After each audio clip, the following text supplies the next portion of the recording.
कहा, राष्ट्रीय पोषण माह को बनाएंगे सफल।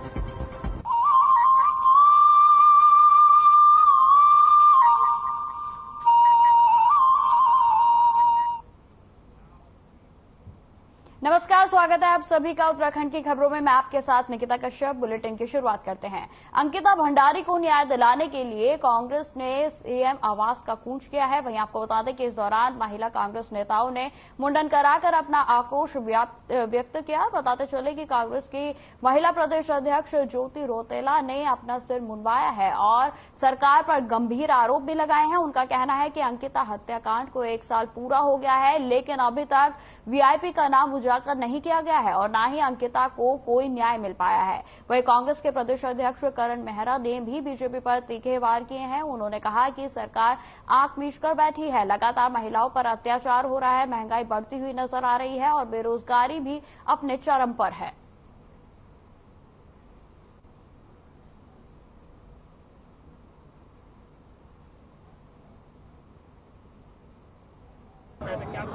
हम प्रदेश की जनता को यही बात बोलना चाहते हैं कि जो ये बीजेपी की सरकार है, जो हमेशा कांग्रेस को ब्लेम करती है, वो बातें बड़ी बड़ी करती है, लेकिन जब लोगों की सुरक्षा की बात आती है, जब महिलाओं की सुरक्षा की बात आती है, आज महामारी डेंगू चल रहा है, उसकी बात आती है, तो ये सरकार गूंगी बहरी सरकार हो जाती है, लोगों के मुद्दों पे बात नहीं करना चाहती।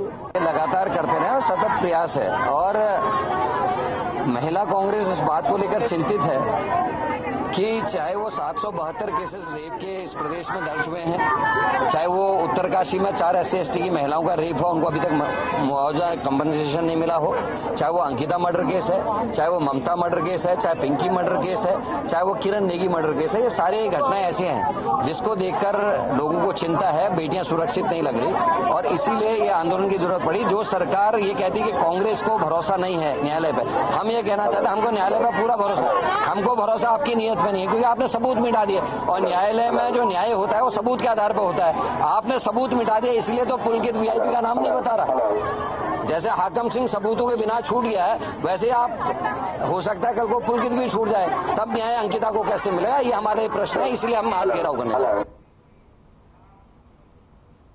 अंकिता भंडारी को न्याय दिलाने को लेकर कांग्रेस के महिला प्रदेश अध्यक्ष ज्योति रौतेला ने सिर मुंडवा लिया है। आपको बता दें कि जिसको लेकर बीजेपी की प्रदेश प्रवक्ता सुनीता विद्यार्थी का कहना है कि यह एक निंदनीय बात है कि कांग्रेस की महिला प्रदेश अध्यक्ष सिर मुंडवा रही हैं। यह हमारी संस्कृति और सभ्यता में नहीं है कि महिलाएं सिर मुंडवाएं। वहीं आपको बता दें कि सुनीता विद्यार्थी ने यह भी कहा कि कांग्रेस की महिला प्रदेश अध्यक्ष ने सुर्खियां बटोरने के लिए ऐसा किया है।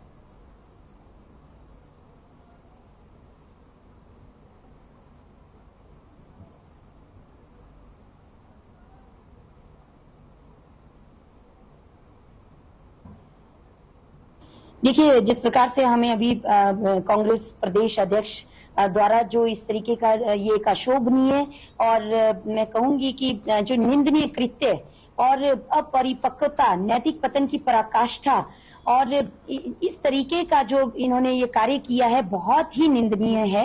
और मैं कहूंगी कि अपनी सिर्फ राजनीति को चमकाने के लिए, टीवी न्यूज में छपने के लिए अगर कांग्रेस की बहनें इस प्रकार से अपना जो एक प्रश्न खड़ा कर देती हैं किसी भी नारी शक्ति के लिए, नारीत्व के लिए, स्त्रीत्व के लिए, क्योंकि इस तरीके की हमारी संस्कृति नहीं है।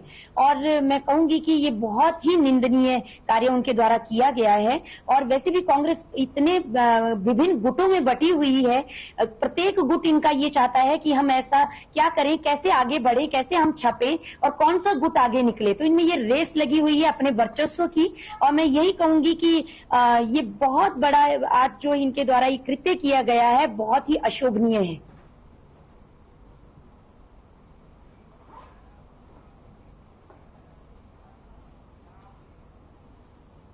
चाकू की नोक पर हुई लूट का रायपुर पुलिस ने 12 घंटे के अंदर खुलासा करते हुए 3 शातिर लुटेरों को सहित गिरफ्तार किया है। वहीं आपको बता दें कि दरअसल रायपुर थाने के अंतर्गत सोमनाथ नगर के पास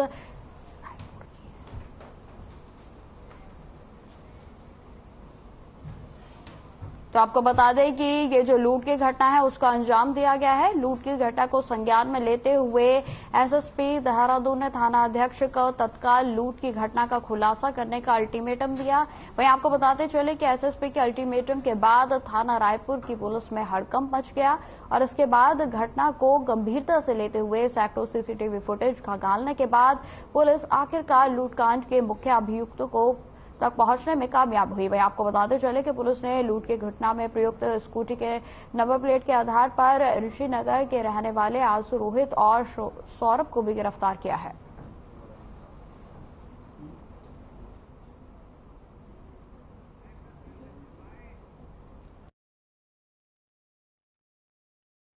रायपुर के सोमनाथ एरिया पड़ता है सोमनाथ नगर, वहां पर एक बाइक सवार के साथ चाकू दिखाकर 3 लोगों ने उसका बैग लूट लिया था और वो फरार हो गए थे।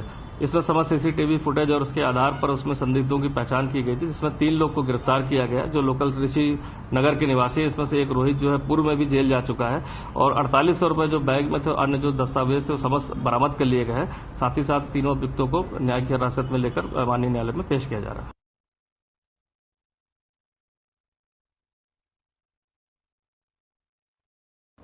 तो आपको बता दें कि 12 घंटे के भीतर पुलिस ने बड़ा खुलासा किया है, जिसमें लुटेरों समेत वारदात में जो प्रयुक्त स्कूटी थी उसको भी बरामद कर लिया गया है। वहीं आपको बताते चले कि इस वारदात में 3 लोगों को जो है युवकों को गिरफ्तार किया गया है। वहीं आपको बताते चले कि 12 घंटे के भीतर पुलिस ने सफलता हासिल की और जिसमें इस मामले का खुलासा जो है कर दिया गया है। वहीं आपको बताते चले कि सैकड़ों सीसीटीवी फुटेज जो है वो खंगालने के बाद पुलिस ने आखिरकार इस लूटकांड का उद्भेदन कर दिया है और जिसमें 3 शातिर लुटेरों को गिरफ्तार किया गया है। आपको बताते कि ये जो 3 शातिर लुटेरे हैं, पहले भी इनका इतिहास रहा है, ये पहले भी जो है कई प्रकरणों में शामिल बताते गए हैं और आपको बताते चले कि लगातार जो है इनकी तलाशी जो है पुलिस के द्वारा की जा रही थी और जिसको लेकर छापेमारी भी पुलिस की ओर से कई बार की गई थी और जिसमें इस बार पुलिस को सफलता हासिल हुई और तीनों लुटेरे पुलिस की गिरफ्त में आए।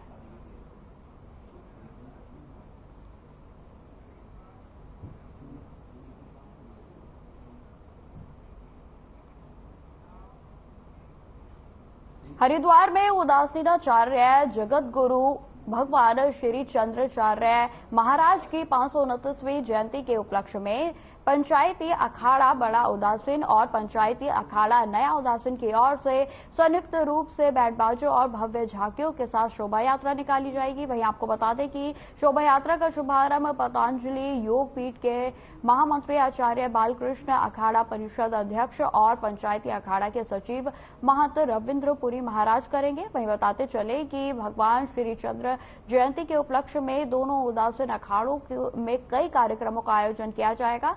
वहीं शोभा यात्रा में योग गुरु बाबा रामदेव, महामंडलेश्वर स्वामी हरिचेतनानंद और सहित कई अखाड़ों के संत, गणमान्य लोग व श्रद्धालु जन शामिल हुए।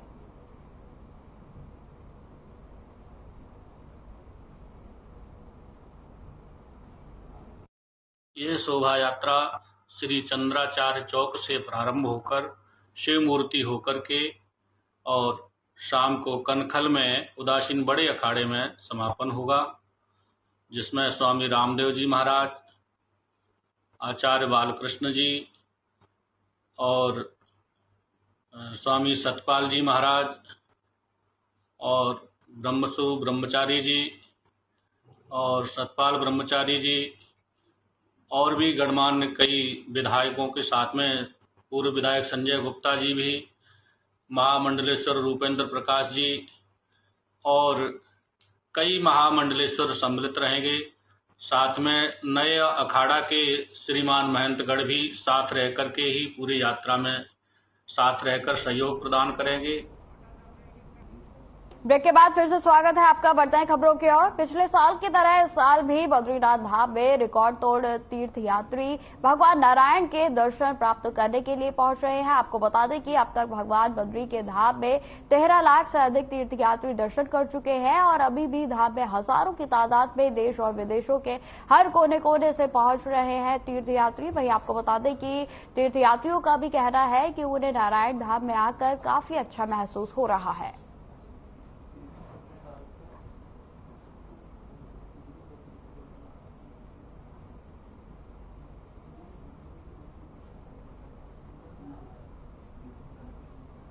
द्वितीय चरण अभी आरंभ हो चुका है और वर्ष 2023 में अभी तक 13 लाख के अराउंड श्रद्धालुओं ने यहाँ पे बाबा बद्रीनाथ के दर्शन कर लिए हैं और हमें अपेक्षा है कि द्वितीय चरण में भी ये संख्या अधिक बढ़ेगी।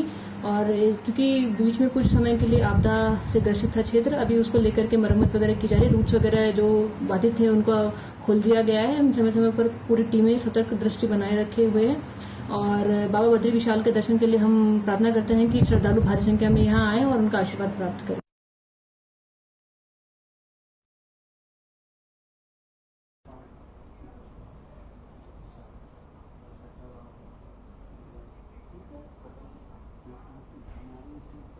नंदा सिद्धपीठ कुरुड से चली नंदा लोकजात यात्रा के तहत शुक्रवार को वेदानी कुंड और बालपाटा और नरेला बागुल्याल में पूजा अर्चना के बाद मां नंदा राजराजेश्वरी की समाप्ति की पूजा अर्चना और पितृ तर्पण के पश्चात देव डोलियों कैलाश से वापस लौट आएंगे। आपको बता दें कि इस दौरान देवी भक्तों के मां नंदा की पूजा अर्चना कर श्रृंगार सामग्री भेंट की गई और यहां गुरुवार के सुबह से ही नंदा भक्तों का नंदा देवी के मनोनीत मांगने का सिलसिला जो है वो लगातार जारी रहा। वहीं आपको बता दें कि पूजा अर्चना के बाद लोगों में खुशहाली की मनोती मांगी।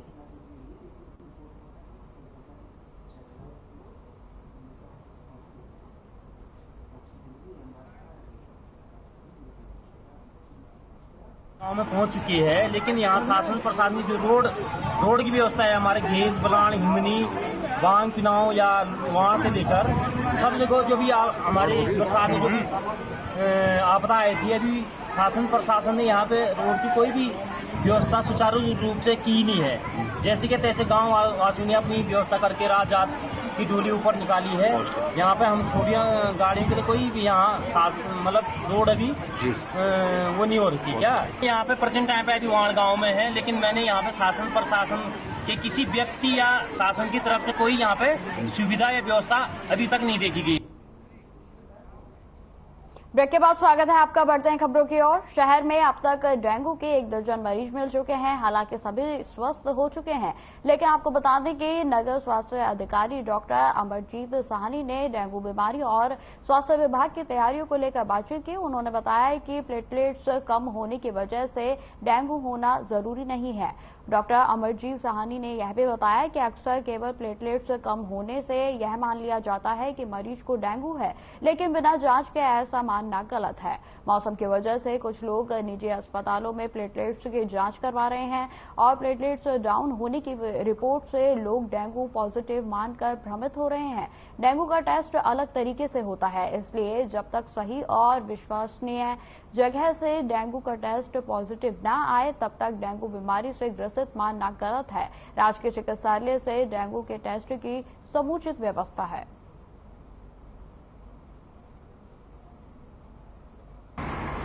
ऐसा सोचना एकदम गलत है कि डेंगू में ही प्लेटलेट्स कम होती हैं। ऐसा नहीं है, बल्कि अगर किसी भी व्यक्ति को अगर पिछले 10-15 दिन से बुखार आ रहा है, वो चाहे किसी भी कारण हो, जैसे मरीज को टाइफाइड हो रहा है, कोई लीवर इन्फेक्शन है या फेफड़ों का इन्फेक्शन, उसमें भी आदमी की प्लेटें गिरने की संभावना है। और आज का जैसे पीछे मौसम रहा है, बारिश का मौसम रहा है और एकदम गर्मी, एकदम थोड़ा ठंडा मौसम हो गया, तो उसमें भी शरीर की प्लेटें कम हो जाती हैं।